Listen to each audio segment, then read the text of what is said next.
What's up, YouTube? Welcome to another exciting personal finance video where I'm talking about gold, silver, investing, all that good stuff. If you guys are into personal finance, wealth building strategies, gold, silver, stacking, whatever, please like the video, subscribe to the channel, check out my website, My Road to Wealth and Freedom. The link is down in the description below.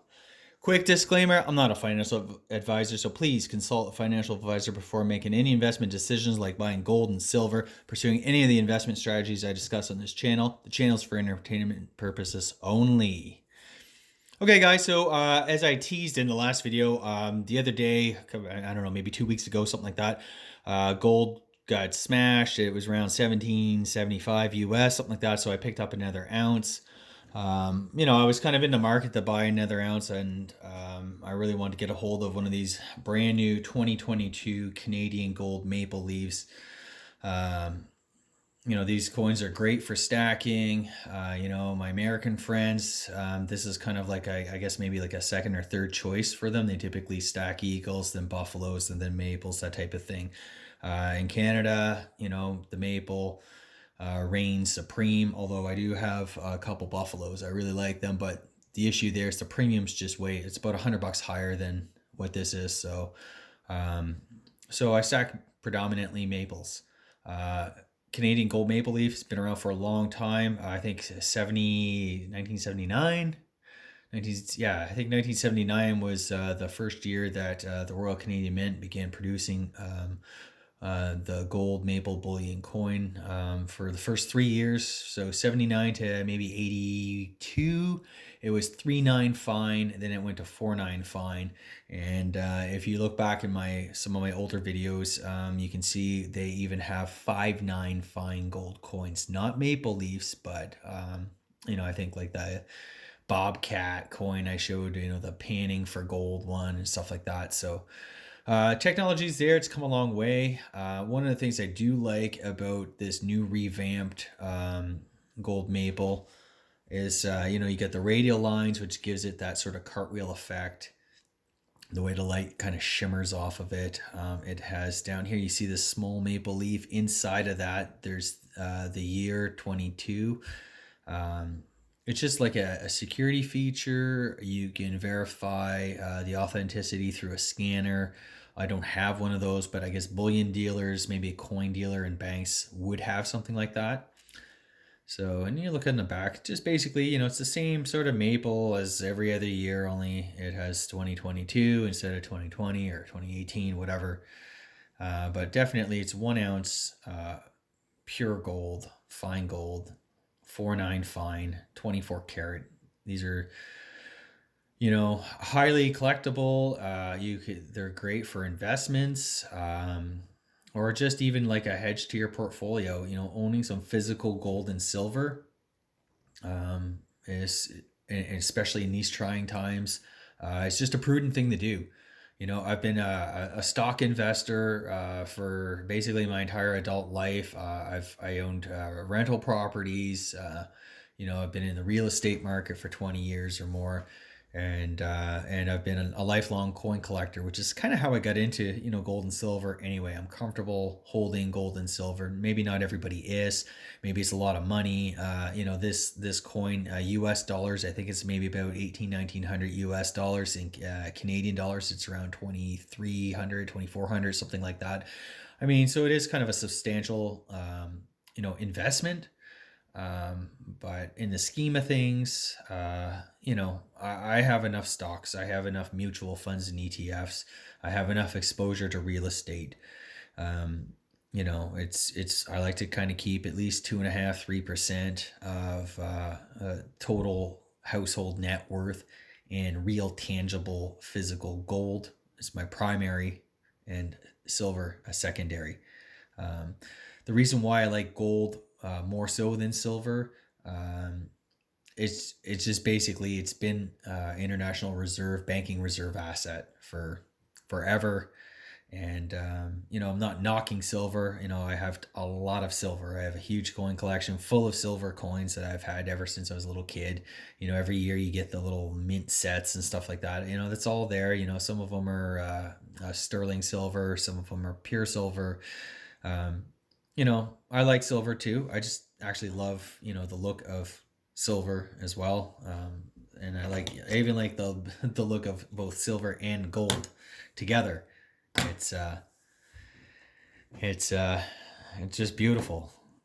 So, anyways, if you notice my coin holder, I don't have a proper airtight with the black ring. I usually like to have my gold coins in airtights with black rings. I have to order some more. It's depending on where. Sometimes I get them at Silver Gold Bull. Sometimes I can go pick them up at Amazon. It really depends on if they have them in stock. So again, if you guys are into these things, I get a lot of questions about these. You can just check the links. They are affiliate links in the description below to Silver Gold Bull and to Amazon. But hey, man, I appreciate it. Help out the channel. If not, if you're just looking for them, that's where I get them. So anyways, I don't have too much commentary about the markets. The markets are taking a bit of a bath now. They're not really down all that much, so I'm not super excited. I know individual names. I saw Netflix shares got walloped. I don't know, 25%. I'm not sure if I read that right or if they're down 25% this year or since they reported earnings and subscriber growth, or should we say non-growth. Of course, Peloton's getting hit too. The entire tech. The Nasdaq, the tech sector is pretty beaten up. I see even gold and silver. A lot of the miners they jumped about 10% the other day. Maybe that was Wednesday. They've given up about half those gains. I feel they're probably down 5%. They went up 10% from their lows, and they've probably given back 5% of that move so far.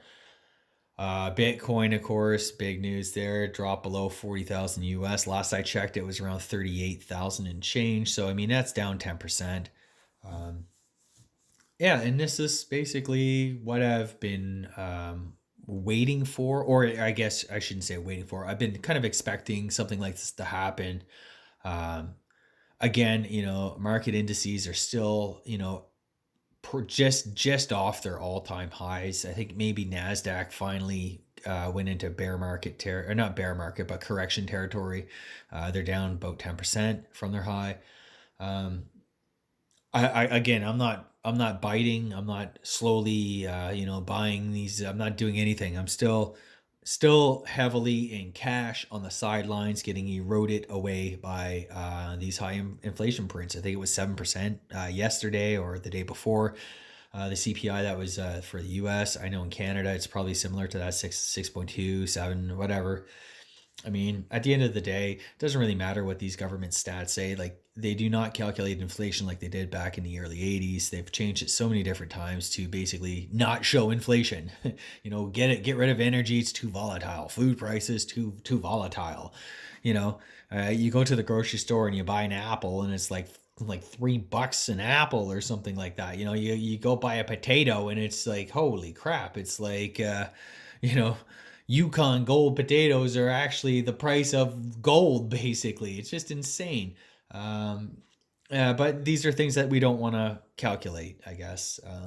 Because, hey, who needs to eat? Who needs to stay warm? Who needs, shelter?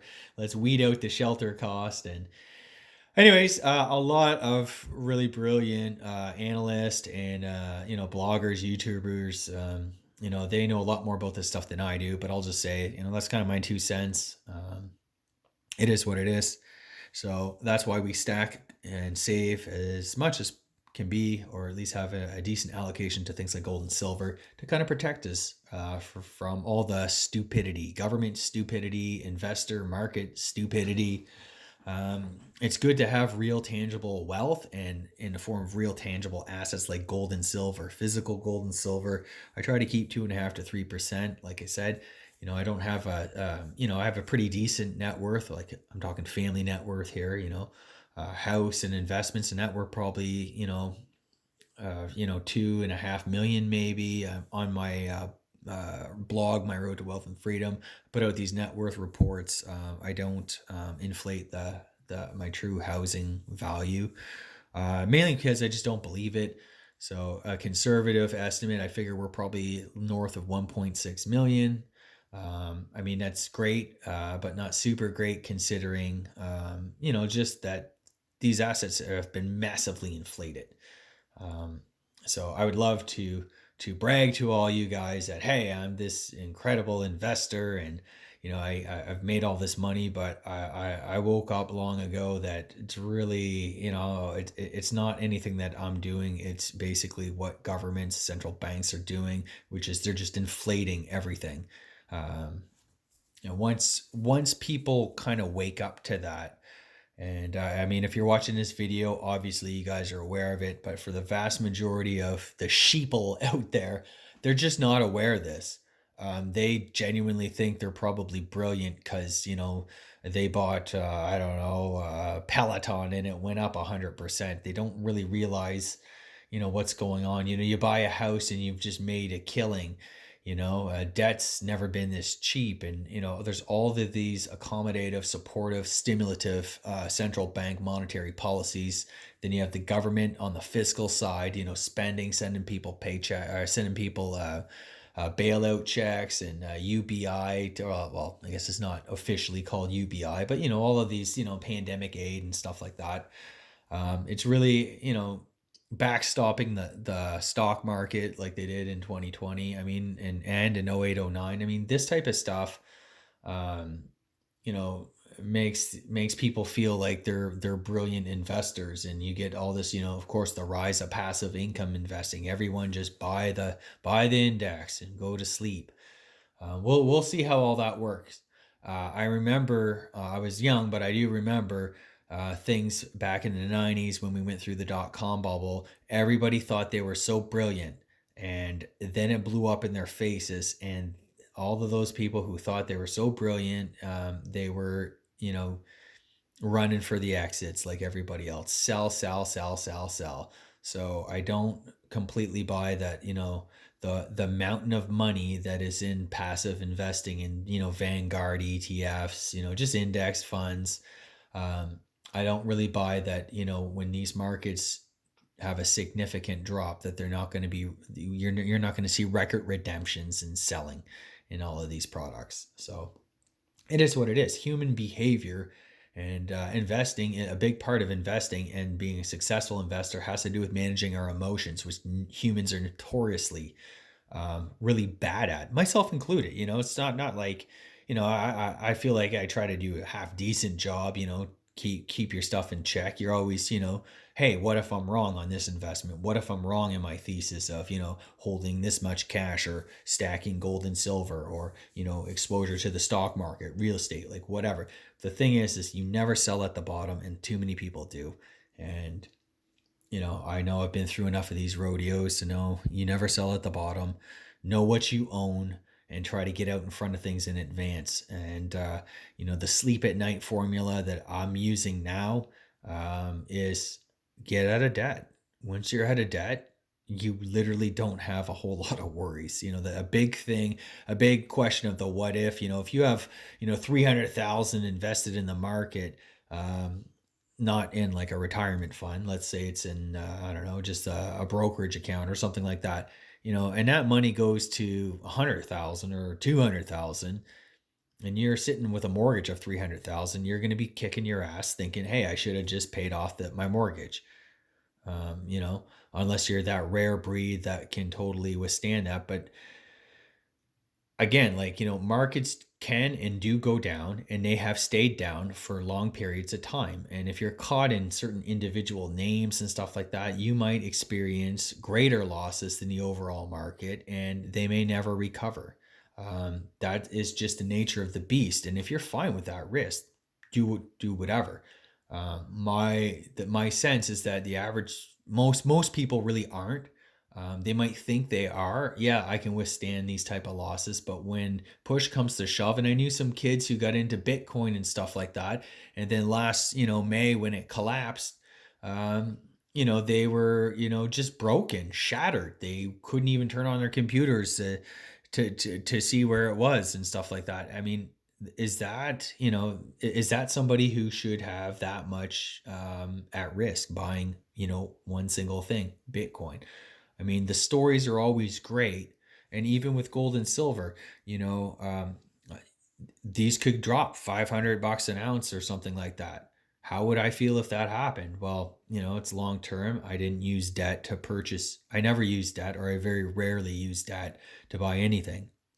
And so I'm not caught. I don't need a good return. I don't need to always win it and kill it. The older that I get, the more experience as an investor and with personal finance and that, the more I realize that it's literally about being diversified and taking the appropriate amount of risk. I have cash in the bank. I have low, very low or little debt. I'm prioritizing, being super safe, get out of debt, get this mortgage paid off. Could I kill it in the markets? Maybe, maybe not. The sense I get is we're at all-time highs. This only has one place to go, and that's down. And there's enough problems that any one of these things, a Chinese property bubble, inflation, Fed tightening, all of these things, any one of those things can easily torpedo the entire global economy. That's how levered and connected and dependent the entire world is. So, yeah, that's kind of where it's at. I'm hoping for the big crash because I'm on the sidelines. I want to kind of get back in and get back in at decent prices. Maybe I'll get that chance, maybe not. But in the meantime, life goes on, and I'm pursuing a plan. I'm getting out of debt. I am stacking physical gold and silver. I even have a small Bitcoin position. I'm not against anything. My thing is just you don't want to be over leveraged in a market, in any markets. All of these markets are just inflated to the extreme. I wouldn't buy a house today. Now that's just me. A lot of people have, and I do think there's going to be a lot of tears and a lot of regrets. When you have a 25-year obligation and a huge pile of debt that may be, you know, recalculated at higher interest rates, or never mind just the general kind of risk. Like, what if I lose my job and can't find a comparable job that with comparable pay? Um, there's lots that can go wrong, and I think people when they buy, they have they're the most optimistic. Clearly, you need to be super optimistic to buy anything, right? Nobody would buy if they thought it would go down and be cheaper tomorrow. But the reality is things can be dramatically repriced a lot lower in a hurry. And I mean, if you're not prepared for that, if you don't have a plan for that, if you haven't thought that through, if you don't have a little bit of cash savings to weather a job loss and maybe hold you over for a few months, or your car breaks down, if you don't have some real tangible wealth like gold and silver, and we run into a situation where currencies collapse and we end up in hyperinflation or something like that.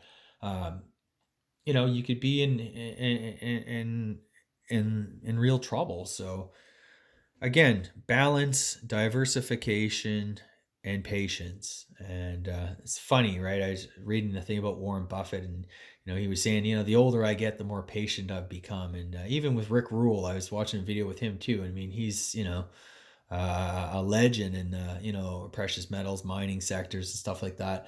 Um, again, these are guys in their 70s. In the case of Rick Rule and Warren Buffett, he's in his 90s, and these guys are the most patient they've ever been. And of course, the great irony is that the older you get, the less patient you would think. The more compressed your time frame is, basically.